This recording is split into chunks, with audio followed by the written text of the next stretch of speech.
আজকে আপনাদের একটা বাস্তব গল্প শোনাবো। একজন পুরুষ তার পরিবারের কথা চিন্তা করে নিজের জান বাজি রেখে অবৈধ পথে বিদেশে আসে। এখানে আসার পর সে খুব কষ্টের জব করতে থাকে। এতই কষ্টের জব যেটা নিজের চোখে না দেখলে বুঝতে পারবেন না। এবং বছরের পর বছর এই কষ্টের জবগুলো করে টাকাগুলি তার দেশে পরিবারের কাছে পাঠায় তার পরিবারের খুঁটি শক্ত করার জন্য। একটা সময় তো তার পরিবারের খুঁটি শক্ত হয়ে যায়, কিন্তু তার যে একটা ভালোবাসার খুঁটি ছিল সেটা ভেঙে চুরে শেষ হয়ে যায়।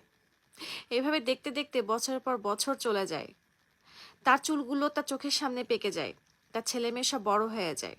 কিন্তু প্রত্যেকটা দিন প্রত্যেকটা মুহূর্ত সে একটা কথা শুনতে চায়, যে তার পরিবারের ভালোবাসার একটা মানুষ তাকে বলুক আর লাগবে না, যা হয়েছে আলহামদুলিল্লাহ, এখন তোমাকে লাগবে, তুমি চলে আসো।